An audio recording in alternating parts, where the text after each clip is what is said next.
Hallo? Hört ihr mich alle?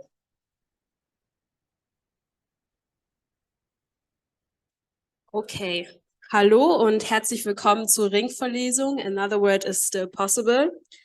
Das ist jetzt schon das 5. Mal, dass die Ringvorlesung dieses Semester losgeht und es ist eine Hybridvorlesung, also auch Hallo an alle auf Zoom. Schön, dass ihr alle da seid. Wer sind wir eigentlich? Wir sind Teil der Students for Future, aber auch in den Assen für Fridays for Future an der UHH und der HAW. Und wir sind Teil des Referats für Nachhaltigkeit und Ökologie zur Bewältigung der Klimakrise und für soziale Bewegungen.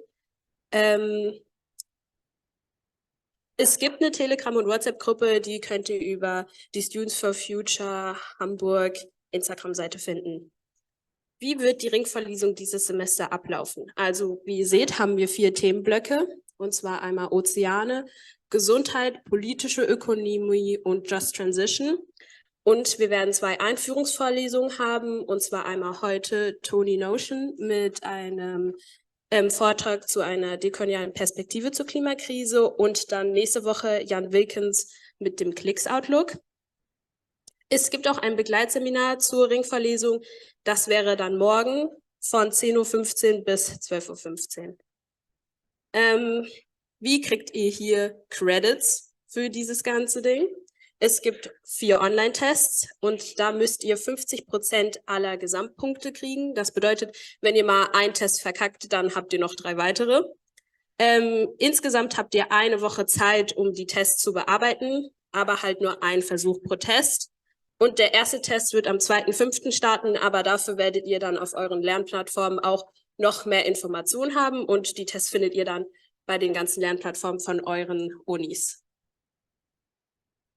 Falls ihr Fragen habt, dann könnt ihr gerne bei den Lernplattformen nachschauen. Falls ihr da nichts findet, dann auf Instagram bei Students for Future oder am besten fragt ihr noch Mitstudierende.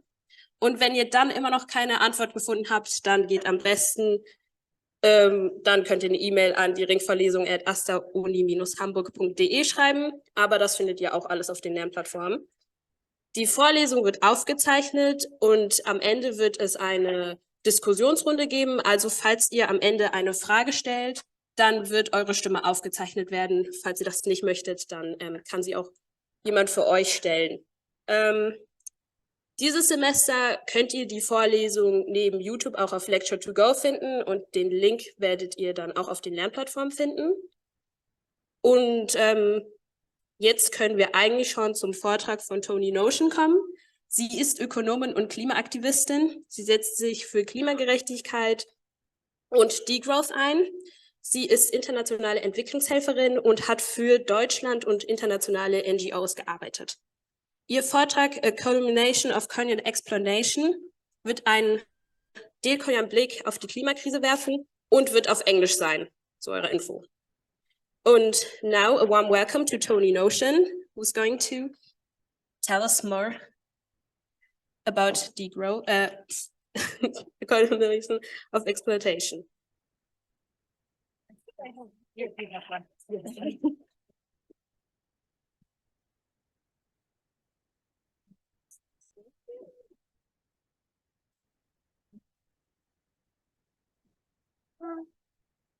Can you all hear me? Yes. No. Yeah? Okay. So, That should work.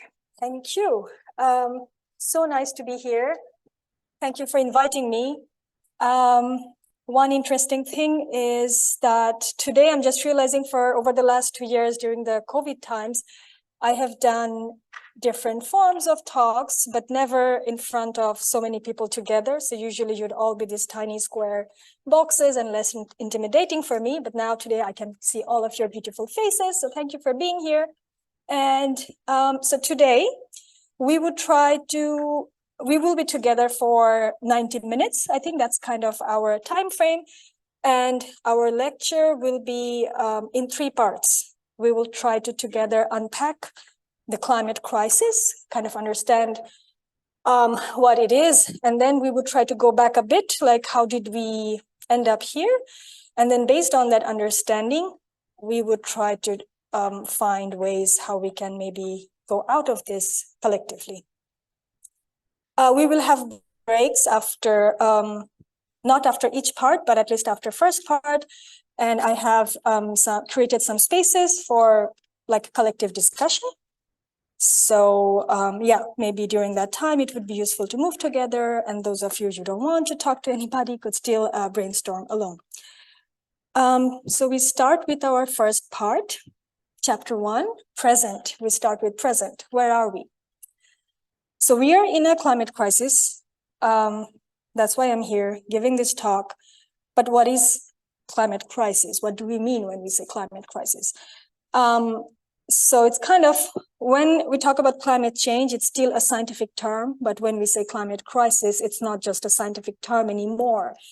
It kind of points to the fact that because of the rising temperature, because of climate change, it is creating several crises on different levels.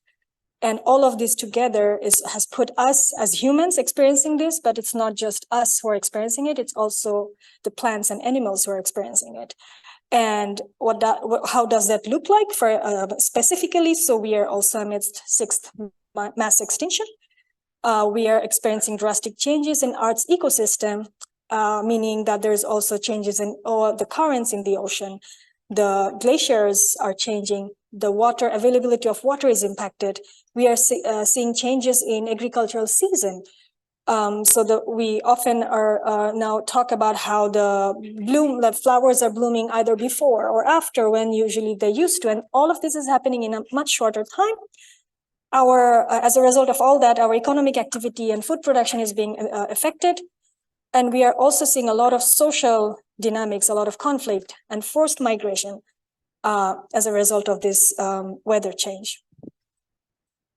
What do you need? What we must know? These are kind of non-negotiable around climate crisis. So whoever is in this room, or like whoever we meet, we get to, when we go out in daily lives, we meet and talk. Whenever there's a climate crisis, these are the things that we need to underline again and again. What are these? First, and this is all from the Intergovernmental Panel on Climate Change. That means scientists, more than 100 scientists all over the world came together to put their brains together, research on climate change. And this is their opinion. This is not any made up fact.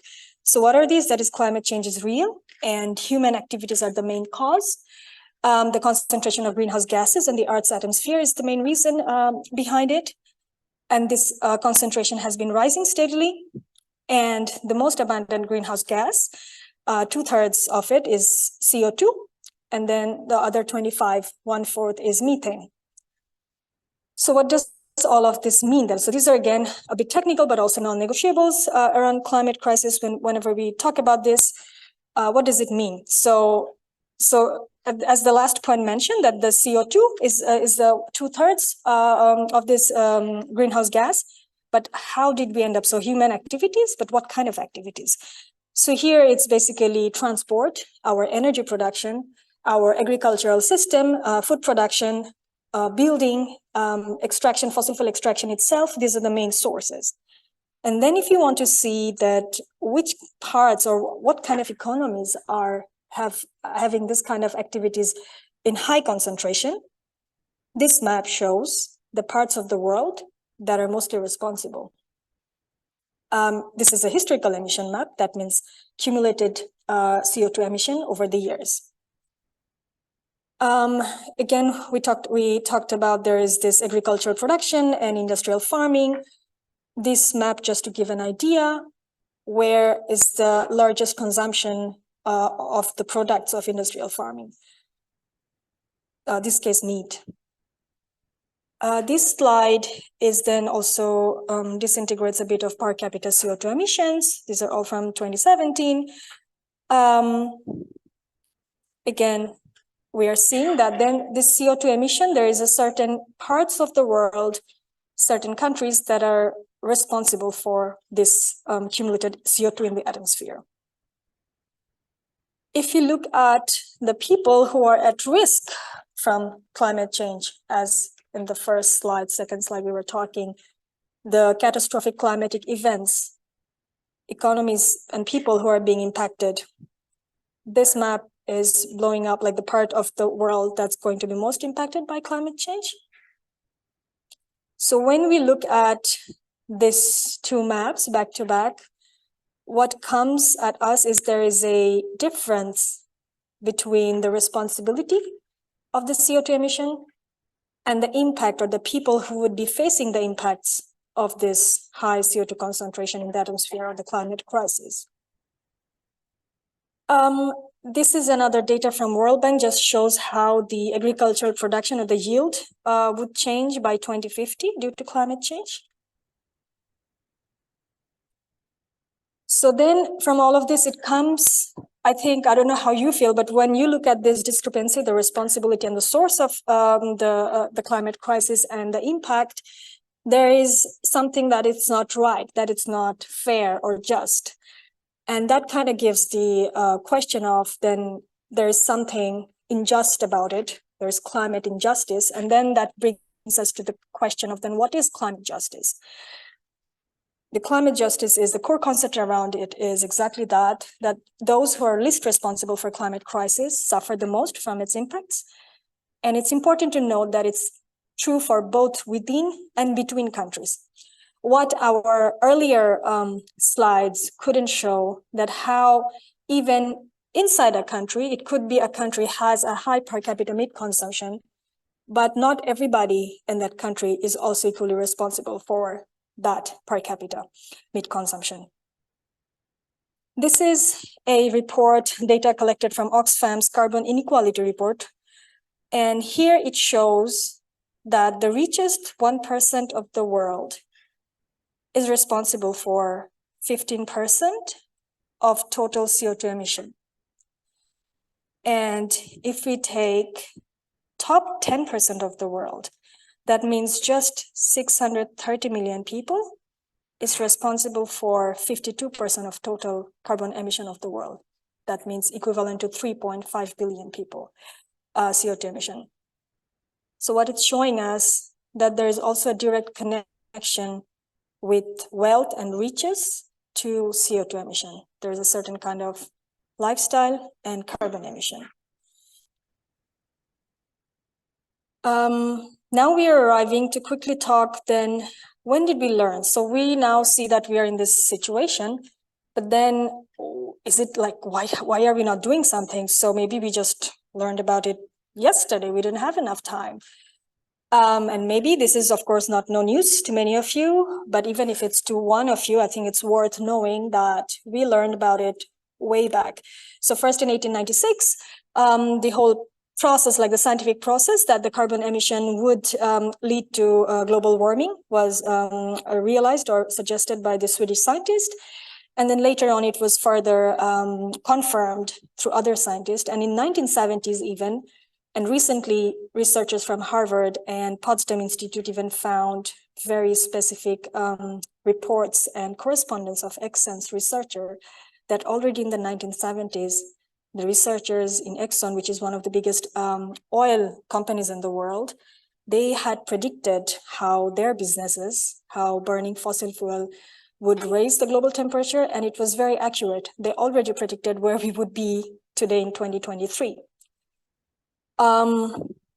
And actually, we did start to try some international bodies. So the UN in 1988 tried to start addressing climate crisis in 1988. So that the process started a bit earlier. Already in 1972, they started talking about sustainable economics and how we need to be more responsible, connecting with Earth's resources, how we use those. But it took a longer process. In 1988, first, the whole the UN started talking about climate crisis, climate change as a serious issue. So you would expect, well, we tried, we started already, then we must have been trying hard at it. No, interestingly, so Exxon knew with 100% certainty that this is what's going to happen. But what they did instead, they started putting money to spread lies, confusion, climate denialism, to put money to the lobbyists to delay climate action. I don't know how that makes you feel. It kind of made me feel very angry when I first learned this. This is another data that shows, this is a report from Influence Map that came out 2 years ago in 2019. So it's not that Exxon only did it, it's not Exxon only responsible. So all of them together, and look at that number of money, 200 million, it's not a small amount of money. They have been putting, and this is for each year, not just cumulatively. So each year they put together 200 million USD to finance anti-climate lobby. So if you're thinking, why haven't we done anything? Maybe we just learned it yesterday, or all of this discussion in many places, you might have heard that, the earth always goes through these cycles. This is nothing super special. Now you know maybe why or who was spreading all those. There was government action. So then this Intergovernmental Panel on Climate Change, the report that I was quoting from to talk about the non-negotiables around climate crisis, that was first set already in 1988. The first climate change conference, or the way we know it is COP, popular, the Conference of Parties that took place in 1995 in Germany, Munich. That's also already almost, how many years is that? 30 years ago. And now this year we are going to have COP28. What did all that lead to? All these 30 years of meetings and work. And here we are seeing this data. This is again made from this year's IPCC report that shows what the cumulative effect of all the implemented policies or the commitments. And then below, the green and the blue line shows where we need to be, our emissions need to be. So then the gap between the current and all the policies that the governments have taken over the years and at the moment is at place, and then where we actually need to be. So kind of in simple terms, it's just to show how ineffective also our governments have been. Then I want you to all take a bit of time to think, to discuss in group of 3. What would you have done if you were in the government with all of this knowledge, with this timeline that I just told you, that it was already 30, 40, 50, almost 50 some cases years ago? And you can choose. You can be a big oil and you can be a government. So maybe in your group, one person, one of you could be a big oil, one of you could be the government. So we have 10 minutes for that now.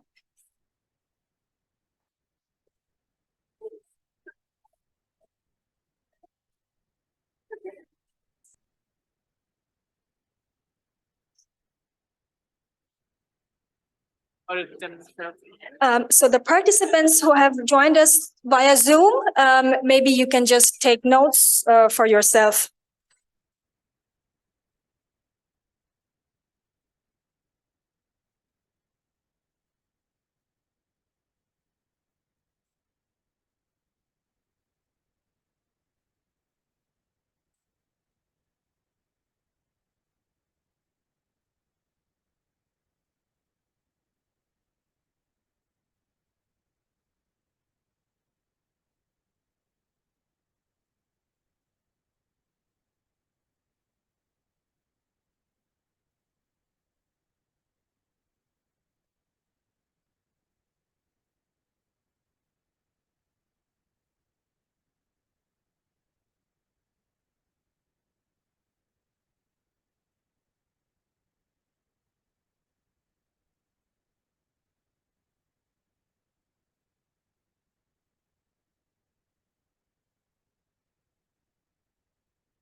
tell me. Yeah, can I just, when you have the microphone, that I do it a little bit higher for you, so that you're a little bit louder. Just when you put it on again, then I will come and make it higher. I can also put it on higher, or I can then take the microphone because I'm worried about it. Okay, yeah, we can do that. Is it fine for you if you hold it? Then we change it. Yeah, but I think it's also still, can we just still have it nearby, because in case it's, I don't know, I haven't used it.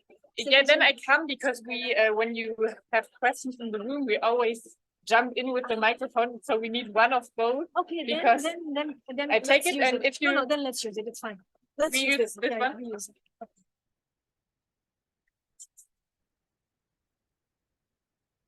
Oh, can I go?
We have 1 more minute, so I hope you're all coming to the end of your discussion. We'll come back in 1 minute.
Okay, our time is up. Can we hear some reflection from the audience? Maybe 3? Do we have some hands, interested people who wants to share? Any of the groups would like to share what came up for you?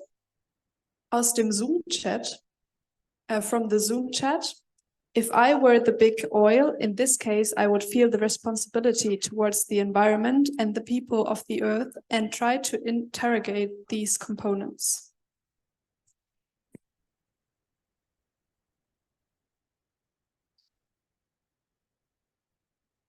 Thank you for that response. There's a...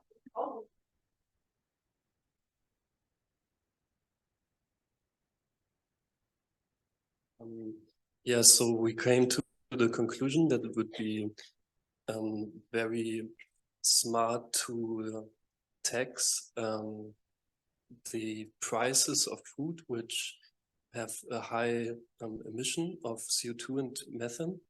So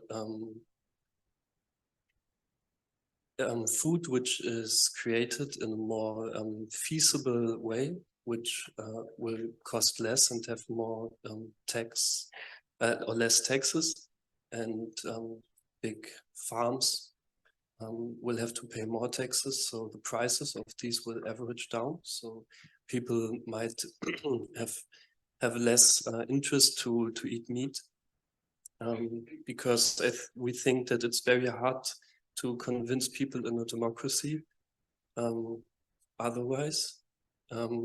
And as well, yeah, tax the CO2 overall, but it's very difficult to do it in a short run. So it needs to be done on a bigger scale and like from, yeah, in a bigger time frame. So I think, yeah, we think it's really complicated to handle this issue overall as a government, because you need to be re-elected as well. So yeah, those are some points we figured out. Thank you for sharing that. Yeah. Is that okay?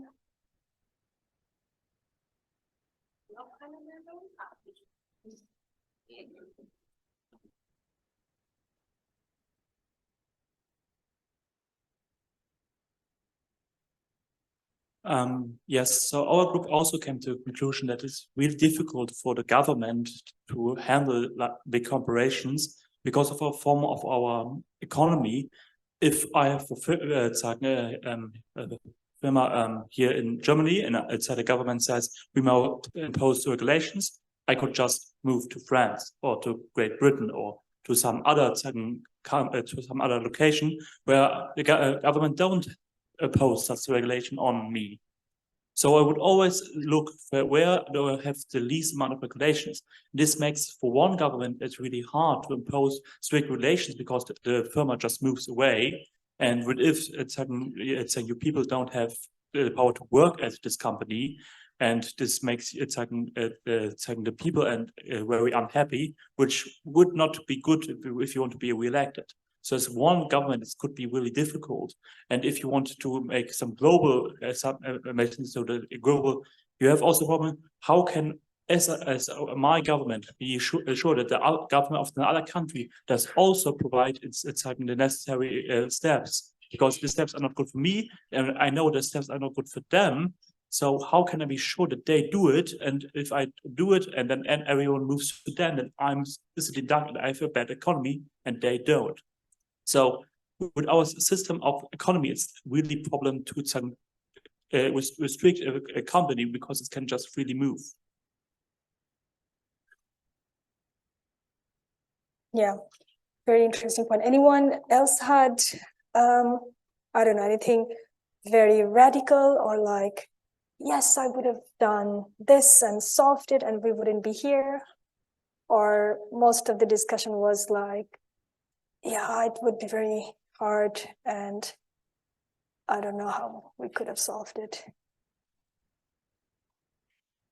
Okay, so our group talked long and hard and discussed a bit on the topic, and we came to the conclusion that practically neither of these two bodies should have done anything, because in both cases it would be to their own disadvantage. Big oil companies, obviously, their only goal of a big company is to make more money. Being made responsible or doing anything against climate change would be against their prime directive. So obviously big oil companies wouldn't do anything. And as has just been said, governments would have very similar incentives not to do anything, because any regulation, anything that would prevent climate change would necessarily harm the own corporations or the own businesses or just the economy of the country itself, and therefore create a weakness in that country. The prime objective of a government is to keep its own country, its own people and its own businesses happy and working well and prosperous.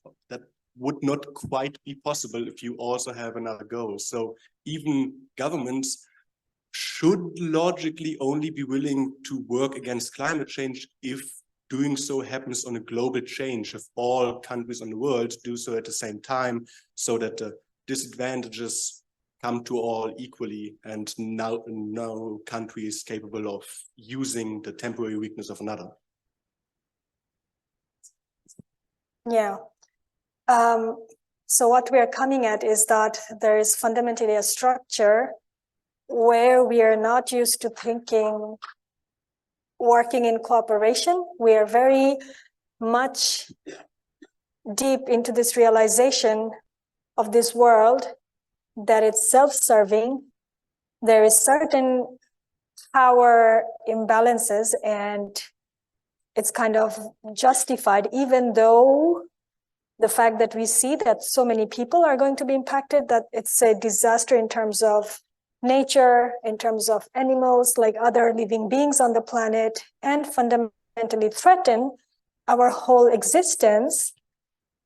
Even then, the structure we are in, we cannot see how we could have cooperated unless it was directly impacted. So imagining that, so how many of you, okay, then I just want to go back a bit. How many of you felt when I was showing these differences between the responsibility of CO2 emission or climate crisis and the impact of climate crisis, how many of you felt just at least a ping of like, this is not fair, or yeah, this makes me a bit angry? Like, would you raise your hands? Yeah, quite a few of us, we did feel, yeah, it's not fair. But at the same time, the world we live in, we all also kind of realize that there is a bit of, not bit actually, it's kind of, justice is not something that is core or central to it. And we are facing something that needs a huge amount of cooperation, that is forcing us that we need to rethink. We have to think beyond the way we have been doing things. And could it be that because of the way we have been living, we have structured our economy and society is the reason that we are here? Maybe if justice was at the center, or cooperation and working together somehow was the core of human civilization, we wouldn't be in this situation. I think that is, I mean, the fact that it's justified that Exxon tried to save their money and keep their profit ongoing, and even though they did, I would consider that this is a crime against humanity. In next generation, at some point in human civilization, it would be like we would look back and think this was one of the biggest crimes against humanity, what they did. But today, many of us sitting in this room, most of us completely understand why Exxon did it, and it makes sense. And that kind of brings us like the problem, the climate crisis we are in. It's not just a technical, the CO2, the particles that's in the air, and that's why we're facing this. There's a process that has allowed this to happen, that has enabled for us to be in this moment, in this point in time, we're facing this very clear crisis, and we are still not being able to act. And one of us have already mentioned that the economic system that we are in, and of course there is a social system that goes with this economic system, and we name it by capitalism. I believe personally, and I'm not alone, many other people, and when we look at the dynamics, that capitalism is in many ways responsible for the climate crisis we are facing. That's a cue for me to go to the next section. So we realize, okay, we are here. This is, that's what's happening. That's the breadth of crisis. It's difficult and we don't know how to move on. But maybe when we talk about how to move on, as we tried a bit right now, we want to unpack a bit more then, how did we arrive here? How did this happen? Or how this capitalism, the way we, most of us think or know it, it's kind of unquestionable. Or when I got my training, because my training, my original degree, my undergrad in economics was from this top school in Bangladesh, but that means like most other country, the top economic school is often the most neoliberal school of economics. That's what I got trained in. And according to that, you know, like in the economists are the only social science that believes this is force of nature. That's how the market is justified, the law of demand and supply is justified. But yeah, I want to question it a bit. And of course, there are many other economists, orthodox school of thinking that questions that way of looking at it. And now there are historians that have also showed how that school of economics came into being, how there has been a constant patronizing to establish that economic thinking to support a certain kind of structure and system. And many of the crises that we experience again and again also shakes the ground of this new classical neoliberal school of thinking of economics. So when we want to unpack a bit, how did we arrive here? So there is a world order, as we were talking, and also the fact that the people who are responsible and the people who will be impacted, there is a power dynamics as well. That's why we care less, right? The people's lives even if you don't say it, it's not something civil to say, it's not something kind or something nice to say. This is the reality we live in. A person, like value of a life of a person living in Bangladesh is much less than a value of a life of a person living in Norway. Just there is a hierarchy in world order, and that means also on an individual level, it matters. You have certain power just by being a citizen of a certain country, and that also depends on how you look, externally, how you're perceived, because these are all signals of certain power.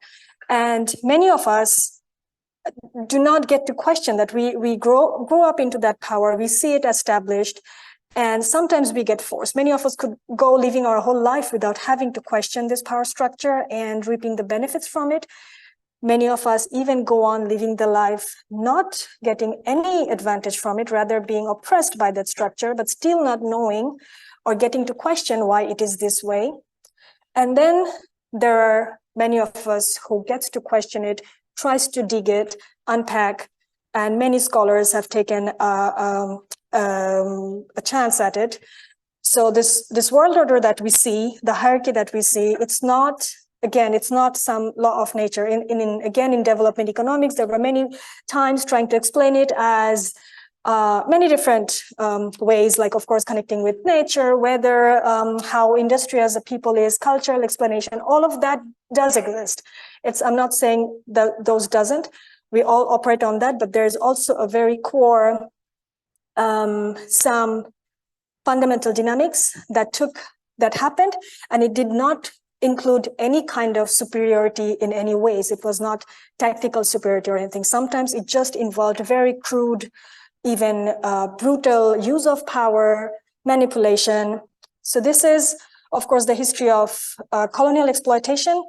This is a picture just to easily, it's very easy to understand, of course, digging out the whole continent of Africa, and the money is lying on the US and Europe. But so this is something, a rhetoric, like, yes, of course, but why didn't Africa already develop, or how didn't those things? And what I'm getting at is, we don't get told this history enough. This, even when I started learning a bit and questioning it, it took me many, many different years, visiting many different museums to learn that there were already thriving culture and business hubs in the continent of Africa when the European slave trades went there.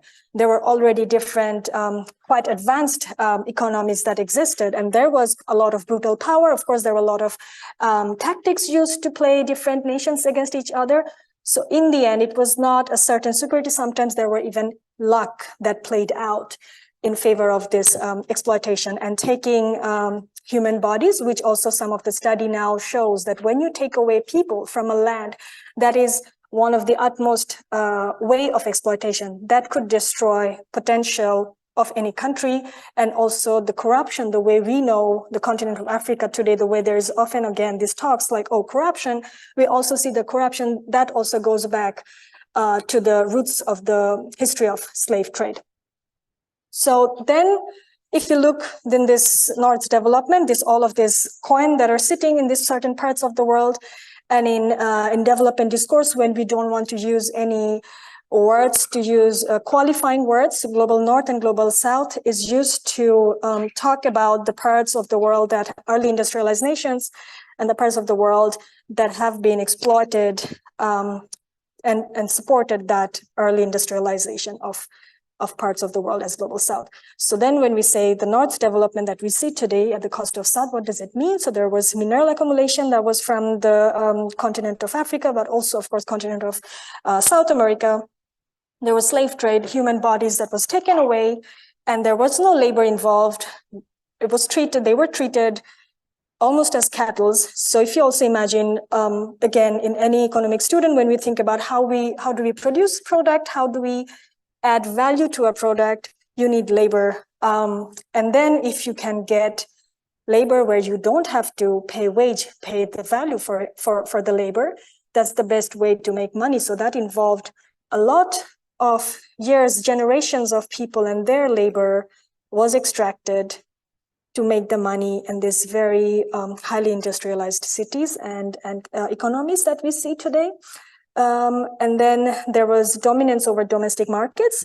For example, that happened a lot for the case of subcontinent of India, where there were already even higher quality goods that people didn't want to buy textile from the UK. So if we talk about free market economy, that the goods would compete, and whatever good is more advanced or better quality, people would buy that. But early days, that was not the case. The East India Company produced terrible quality of textile. People in India did not want to buy that textile, so they went in, destroyed the local textile producers. Like there were even brutal processes of cutting thumbs. We know those stories, but in many different ways, destroying, forcing farmers to produce certain crops, so that indigo, all of those dynamics, and then sell this worse quality textile to the people and taking over domestic market. That's another way of making money. That happened. So these were all the early process of generating and accumulating wealth. And what we see is that the colonialism has ended, but the relationship still continues. So this is just one way. Again, one could ask, but hey, are we not paying enough? We are doing all this aid money that goes to all of these countries. There is repentance, but this one data from Global Financial Integrity, and it's an interesting thing also that it's not easy to get finance data.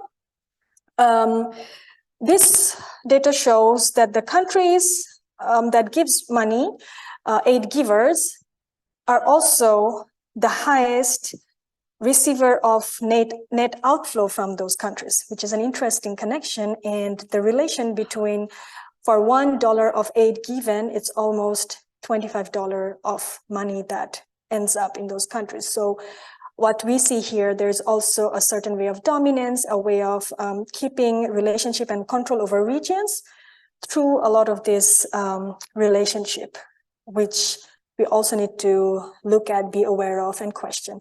And these net outflows are in the form of interest payments, multinational company profits, illicit financial outflows. So that what it means is that often these continents that are bleeding continents, the continent of Africa, the continent of India, and in many cases also China, which works as the factory for the rest of the world, is still a bleeding continent in that way, a bleeding region, or being extracted. And this slide is just to then again, like, so then how we see those relationship changes. Now we see these big multinational corporations taking over all of the small domestic markets. We see Unilever there. We see all of these same soap. Why do we need? So all of those very centralized. So all of the little things to big things are being produced by these big corporations. There's a shifted terms of trade. What this means is that this amazing economist, Prebisch and Singer, they showed that when a country that is in its early stage of economic production, maybe they're doing more primary goods production, which means that maybe it's mostly agricultural goods, like the easiest also doing bananas or cotton, that involves human labor, working on land and producing something, so that we, in economics, that's like primary, or just extracting from the nature, or producing from working on land.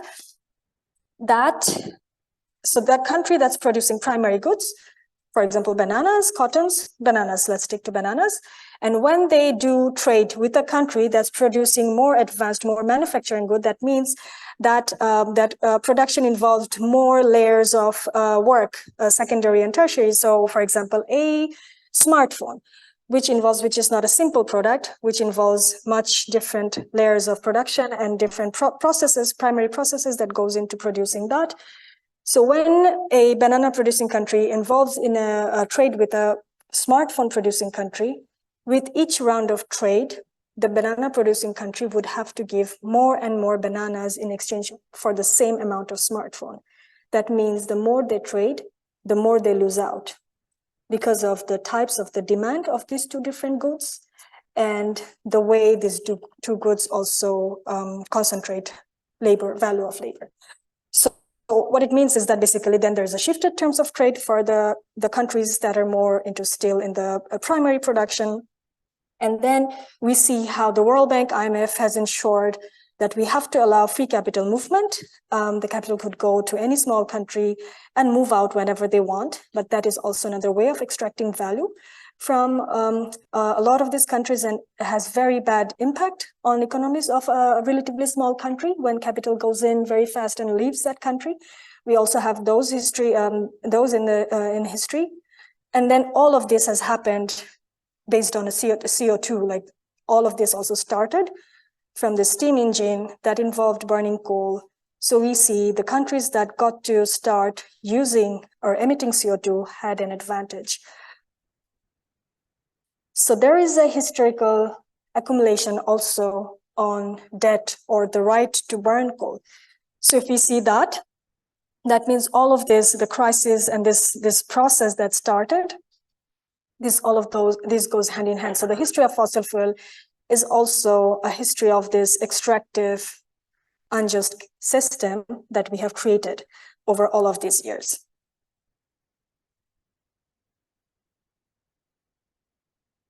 Now we will start our chapter 3 for future, but maybe we take a 5-minute break now to self-reflect. What does this all mean for you? How it is landing? And if something that is being hard for you to accept, or something that you're like, yeah, this all makes sense, I somehow knew it. So maybe, 5 minutes of self-reflection, and then we would take some, reflection from the audience. And you could also the person next to you if you want, but we just have 5 minutes.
We are at time.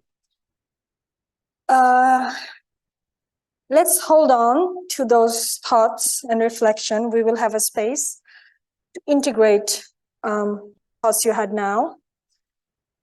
So now we start chapter 3, the future, the way forward, based on all of that understanding of the crisis, kind of a bit of looking at how we got here. And I think one thing it's also important to remember that I don't remember being that told when I was in school enough that there is never one truth. Like the reality is multifaceted and many things are always at play.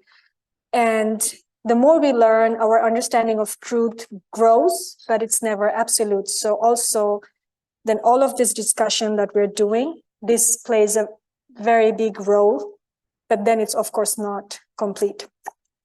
Yeah, having said that, we move to the future discussion. So what do we do? So if we take, then let's then what we try to do also as a thought experiment, let's try to start as you would do as an aware human being. When you encounter a problem, you need to go to school in the morning, and before that you woke up, you're hungry. So what's your problem solving? I'm hungry, I have to go to school, then maybe I try to eat something, or I don't eat, I just go to the class, but at some point I have to eat something. But your brain also knows what's the best solution, that you should somehow find a way to make sure you have food and you eat something. So if we take this approach that there is a problem in front of us, it's not like gaslight ourselves. Maybe I'm not that hungry, maybe it's fine, maybe I will survive if I didn't eat anything yesterday, also today, but I will be still okay tomorrow.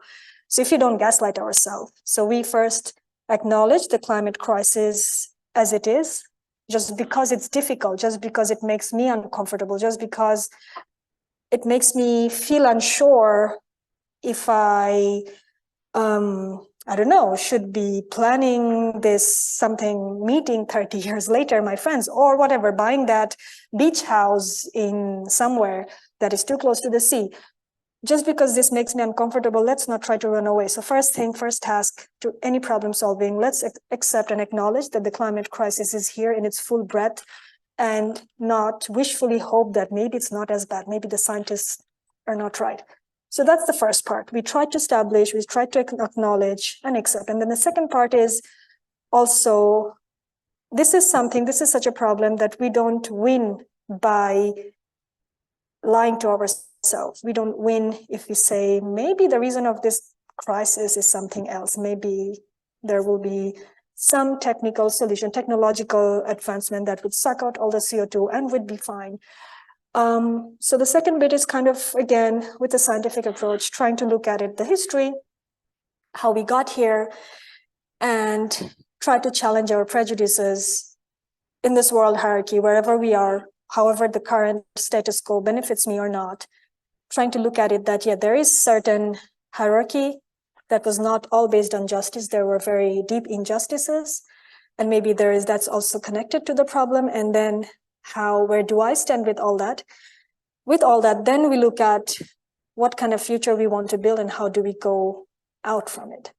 So then I find this picture again and again, this data, so powerful, just because it's such a simple way to show again how, if you want to solve a crisis, and if you see there's this certain parts of the world, certain parts of this population who's so responsible. But when we go into most of the climate discussion, at least the way I have heard it many, many times, I have heard many times the problem is we have a big human population. How many of you have heard population is a problem of climate crisis? Quite a lot of us. What does these data shows us? Is it the population? If we all lived like the bottom 50%, we would still be fine. We would still be fine. So it's not the population that's responsible. And I think there is also, again, we have to be aware that there is a power dynamics to put the responsibility on the people who are not in the room, on the people who are most marginalized, because that's the way to get away from taking responsibility.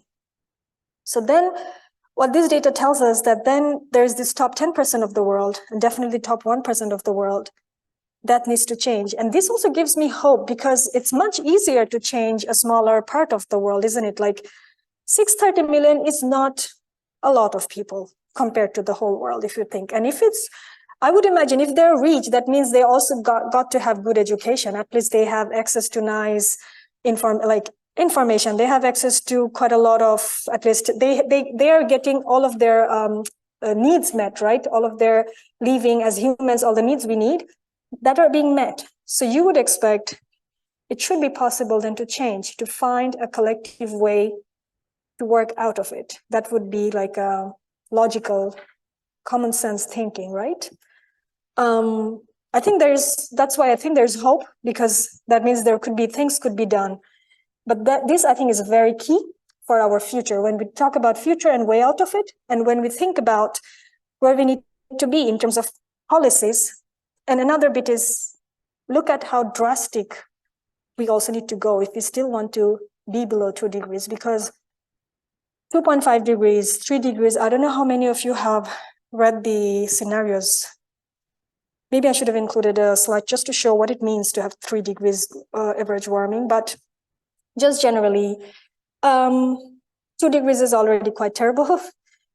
3 degrees mean most of us, like some parts of Germany would still be habitable. Most part of the sub-Saharan Africa, Asia wouldn't be habitable. 4 degrees mean, which we're heading now, 4 degrees mean even south of Germany is not so pleasant. Some parts of Norway, some parts of Canada, bigger chunk of Siberia is habitable. And that also is going to impact a lot of people. So what it's showing us, we need to drastically cut. And I think what's hope in there is that if we need to drastically cut emission, and the emission, a big chunk of emission is so concentrated into a smaller number of people's hand, it should be possible. But what it means is that it wouldn't be possible, again, our crisis or the struggle that came out when we did our first round of brainstorming, that the people who are being impacted and the people who are responsible is not the same people, but that means we have to change that. We have to create spaces. We have to open discussion and dialogues where it changes. Because what this crisis is doing, it is an existential threat to us. And this is also a chance for us to then rethink and drastically also change the way we are organized, the rules that we are used to. I actually wanted here to have a 5 minutes. Let's push that towards the end. We would do that later. But then as a way forward, what I want to discuss is, what should be the principles of the world that we want to build? Let's also push that later. The suggestions. So then alternative suggestions is one is an economic pathway. What could be like an alternative?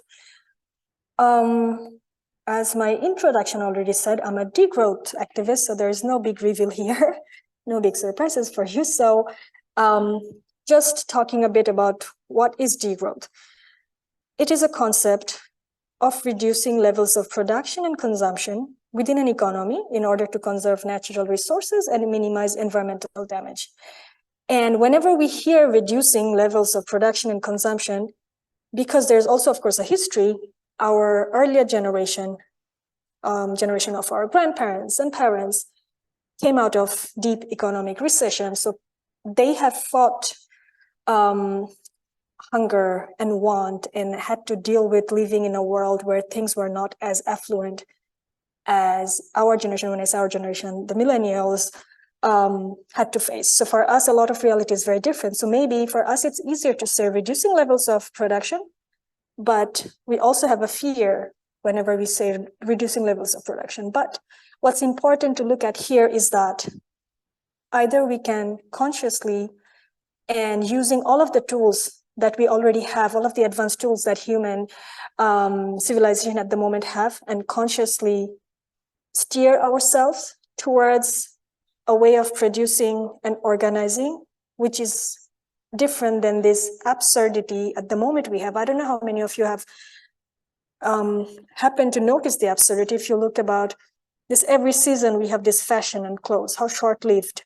There is a place in Atacama Desert where the fashion houses, fashion industry just leave their clothes that they cannot sell. But because, of course, the price of those would be too less. But then the desert is just ending up with clothes that takes up cotton. Cotton takes a lot of water to be produced. There are labor, human labor, that involved a whole structure and system. And then there's a desert full of clothes. Do we need this? We also know this crisis around overfishing. We fish because the process of fishing, to make it cheaper, we fish it in a way in the North Sea, and then we throw back a large amount of dead fish back into the sea because that's not the demand. So if we look into the current production system in many places, we would see which should be inefficient, but because it's economically cheaper to do it that way and makes the profit margin higher, this is done that way. So I think that's also about looking at how we are producing and consuming. So this is not at all about going hungry, but it is really putting into the perspective that we already in our current structure and system produce enough to feed everybody in this world, produce enough to make sure all of the need of everyone is met. But the reason why we cannot do is the profit motive and the power structure that we were talking about already before. So again, just going back, when we look into this drastic reduction, facing the climate crisis, we would be hit, when we are hit by, again, I should have had a data to show, when we are facing also 3 degrees of global warming, our economy would crash anyway. So either we could choose that, or we could work together to plan and steer our economy in a certain way where we are respecting nature's boundary. What are the principles of degrowth? So one is, of course, sufficiency. That means we don't associate kind of our happiness the way we do at the moment with consumption. Buying a new shoe doesn't make me happy. That's not the goal of my life. There has to be a different moving away, but sufficiency also how we can, what is enough? What we have is enough, and prioritizing enough and meeting needs over want that it comes from excess. Then, of course, democracy, making sure we are creating a structure where everybody can participate and shares the decision of the decisions that are being made in the society. Redistribution, of course, would be a high up principle for it to work. And then well-being. And this is also, again, comes back to the fact that even though we are producing so much in terms of goods and things, can we ensure well-being? Even the parts of the world which has affluence in terms of things, are people happier? Is the life a satisfying life? How much do we need to work? How much time do we get to spend with family? Do we get time to create art, or do we even get time to enjoy art? Or what's the meaning of human life? So it's kind of at the core of all of that. And questioning, why do we all have to be this slave labor to make sure a lot of this money is just ending up into hands of some corporations? And then maybe we could also, let me look at the time. Yeah. So this is just a question and shows how to flip it around the current growth narrative. And then just show again how even though growth, we have generated a lot of growth and wealth, inequality has arisen, and that has not ensured good life for everybody. And by this growth, even this growth narrative, we cannot ensure good life for all over these years, because the earth is also running out of, we cannot exploit earth anymore. There's a planetary boundary. And then what would a decolonial degrowth mean? That we don't talk about regionalization without responsibility. We are aware of this geopolitical power and the colonial history, and then the giving back, reparation is a core part of this degrowth discussion. At the same time, we center this global justice perspective, and also we also shift the trade relations, being aware and in a more mindful way, in a collective way. And then a social pathway is, so this is just to show how the way the fossil fuel industry, it's a simplified version, of course, if we think that in the current climate crisis, of course, a lot of the big businesses are part of it, but if it's the fossil fuel industry who are the biggest villains, they have a whole structure behind them that's supporting them. And at the center, they're there, and then there's a whole structure that's supporting them. But we as individuals have lots of power, and we could intervene at all of these points of this power that fossil fuel industry have.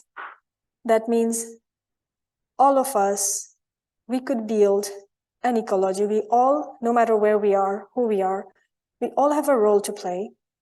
And it's about finding that role. It's a diverse group of people coming together, working with the same goal, could change a society.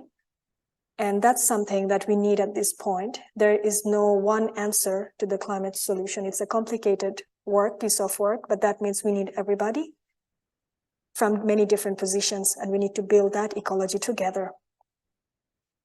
And that's kind of the ending, that we want to find a role in the broader movement ecology as individuals to shift and challenge the current social hierarchy and structure.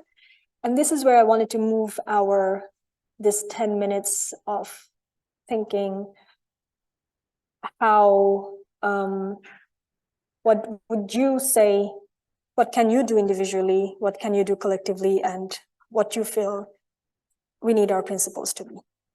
So that's kind of the ending, kind of the closing of the lecture, but also for you to think, discuss. There could be other questions as well. Yeah. Thank you, everybody, for listening to me.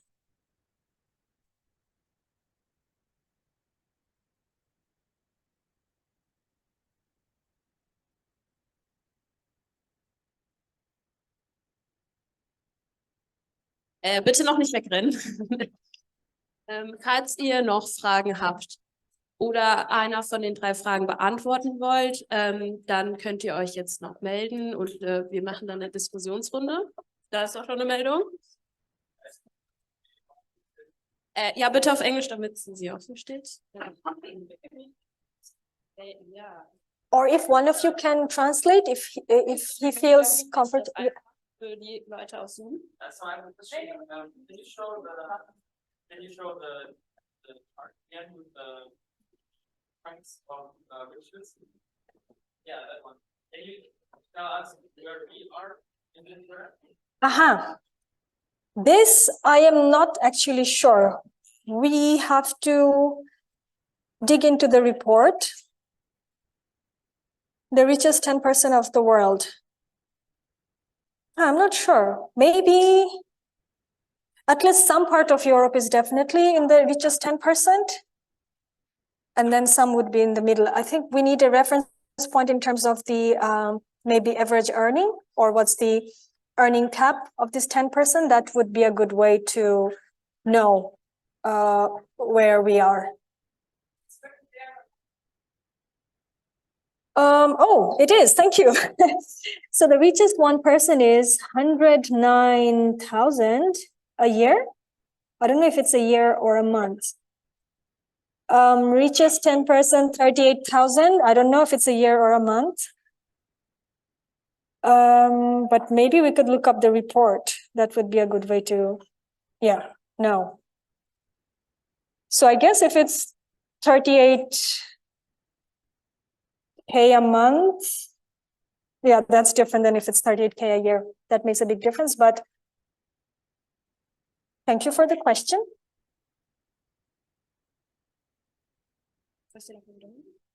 So, für die Leute auf Zoom, the question was where we are on this chart.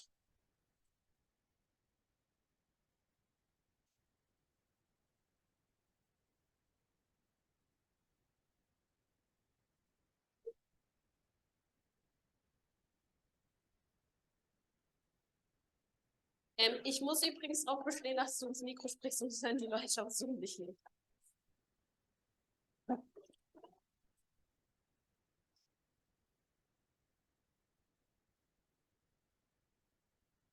You had a chart concerning the in and outflow of money into certain countries. So as an investment, as an example. This one, you mean? Yes, I think it's it's kind of part of it, but it was about like investments of the free movement of capital. So could you like elaborate a little bit, like give an example, like how it is harmful and how it does impact like the global south or the affected countries? Yeah, so what happened during the Asian, so 1997, the crisis, let me remember because I have to now bring it up from my honors days, but just on a more generic terms, what happens is when a lot of money inflows goes into a smaller country, that pushes the exchange rate, the value of the currency of that country. And so the foreign money that goes into a country, that changes the exchange rate for that country. That means oftentimes when there's a lot of money, a lot of dollar moving into a country, the local currency appreciates. That could mean that their local goods sometimes also gets more expensive in the international market, reducing the demand for their goods. So that's one, which is not a big, like that has some effect on its global trade. But the moment when locally the businesses are doing okay or not, but there is a certain chance, like a small volatility, and all the money rushes out of that country, that kind of crashes that country's dollar reserve and puts further reserve. Like it could drastically make the local economy very volatile. And because of that, what a lot of these countries started doing to have at least some form of protection, to not make it completely free, but put some level that when a foreign direct investment is coming to a country, it has to stay at least for 3 months or 6 months. So those policy then started coming into place, because then the country didn't have so much power over their economy. What happens is, for a monetary policy for a small country, it's also important how what your value is for your country, your currency. And when there is a direct inflow and outflow, you lose a lot of power over your monetary policy as well for the government. So that's kind of the relationship, and how historically we have seen that it creates problem for a lot of smaller countries. Does that help or makes it clearer for you?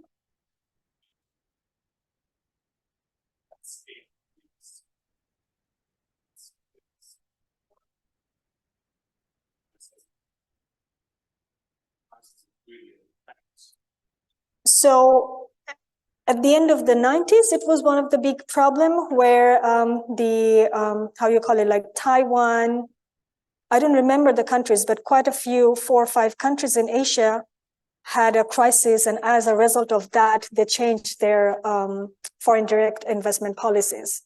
And there were lessons that were taken, and a lot of policy suggestion. IMF also changed as a result, like the way before they very aggressively pushed for making it very open, the capital inflow.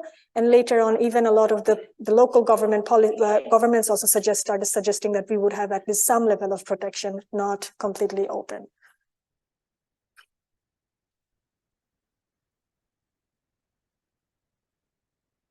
There is a question?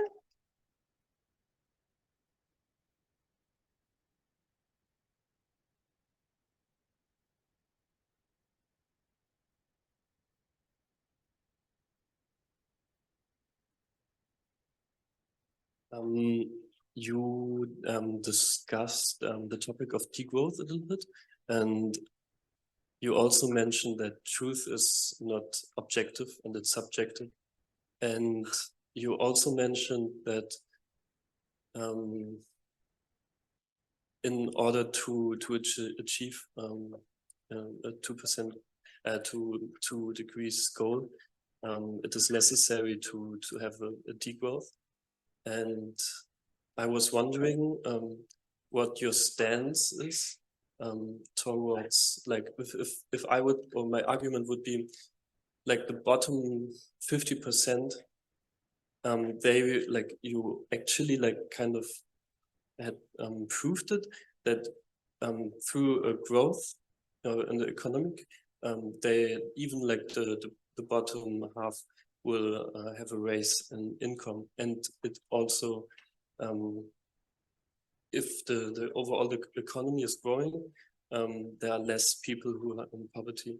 So what what would you think of like some people who do not have such wealth aspire to have like a smartphone and a better education and a hospital which is running on with the highest latest technology and military to secure their borders to not get invaded.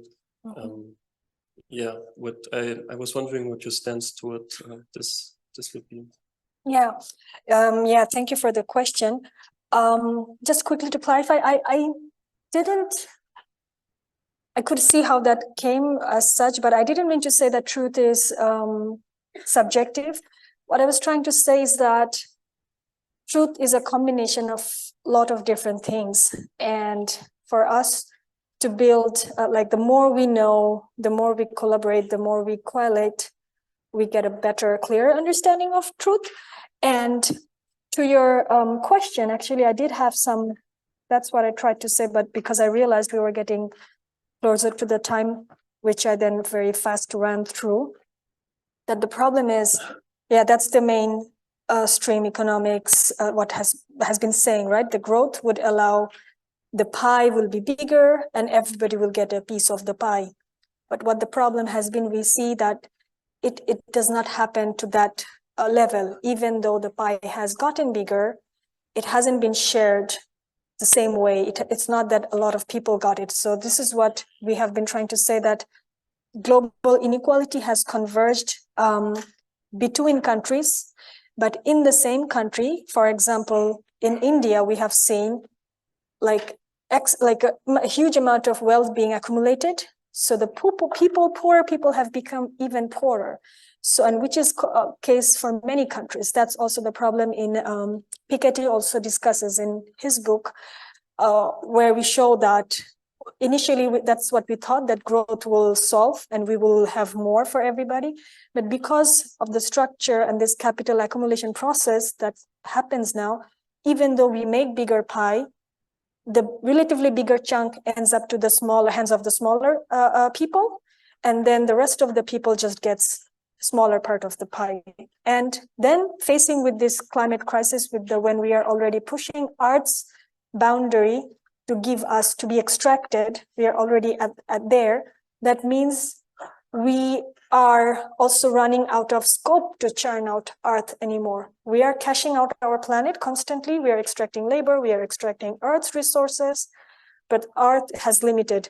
So the way we are currently distributing the results of growth, we don't have enough earth. We would need, and there was one data that shows that we would need actually 2.5 earth if we wanted to ensure for all of our people a certain level of living.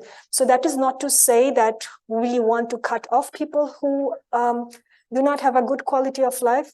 This is again, the degrowth tries to emphasize that we need to prioritize redistribution, and we need to really question, again, that we also see a lot of the production, especially in the US, the production of luxurious items is increasing year after year.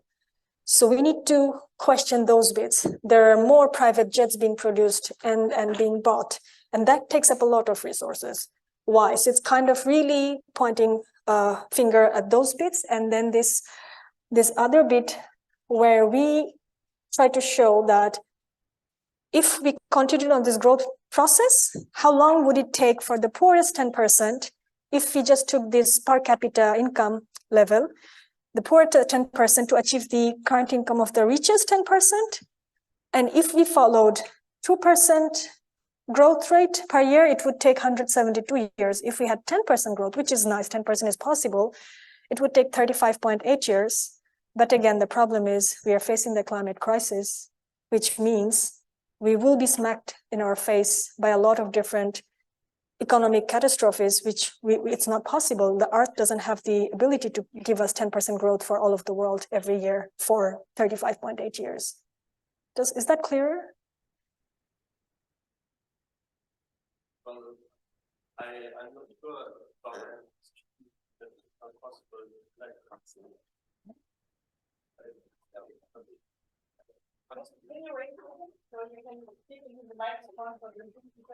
But quickly, before we make it a dialogue, I just wanted to, because I think everybody also wants to leave, I was still curious if some of you wanted to share some reflection from this brainstorming. I would be very keen to hear some reflection on that.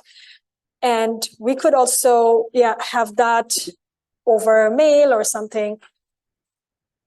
No, everybody's running away from me now.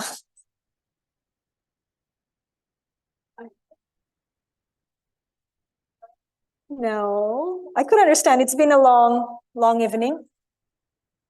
Does anybody want to share something? Yeah. So what I've done personally is for, I think, 3 or 4 years, I've gone vegetarian and I try my best to go vegan, because I think the meat production, even if it is labeled bio and green and all of that, it's still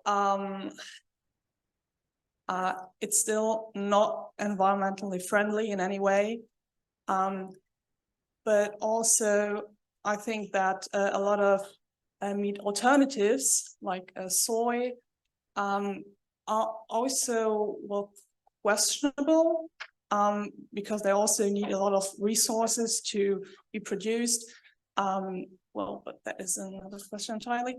And I also try to do everything I can by bicycle or by bus, which is possible when I'm in the city. In rural areas, it proves to be a little more difficult, but that's what I do personally. And I also try to degrow my consumption rate.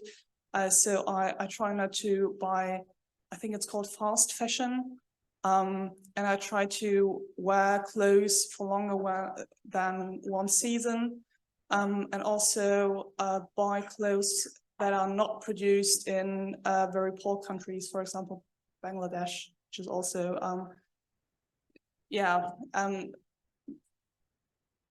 not a great country to work in for the clothes industry. That is what I do.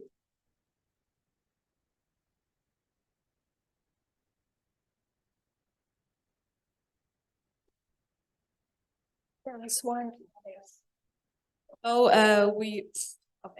So we now will have the last question, or comment regarding the questions. Okay.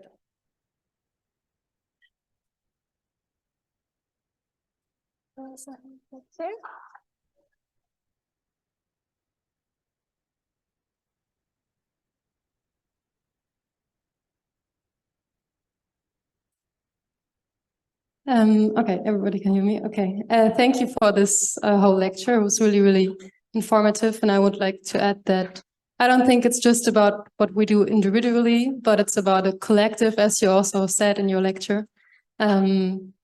Individually, next to all the steps that were mentioned before, I think it's very important to inform yourself, to see these lectures, not just a lecture for getting your credit points, but also inform yourself about the climate crisis, about everything that is happening.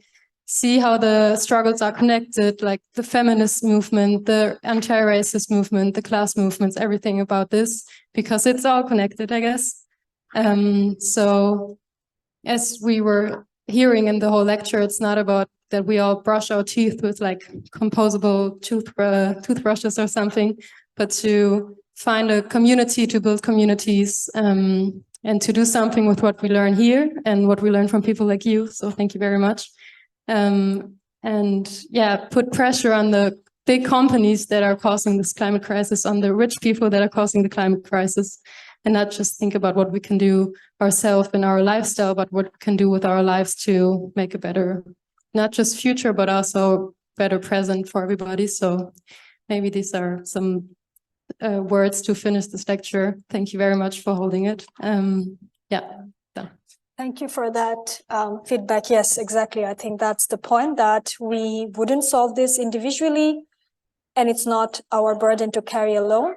We are more powerful when we come together, and I hope yeah, at least even if one of you after this lecture think how you can join, do something collectively, and yeah, find a place in this bigger movement ecology, like all of these different actors. Everybody has a role to play, and you find, at least you start your journey to find that role. That would be amazing. And hopefully we will solve this crisis together wonderfully. Thank you everybody for being here.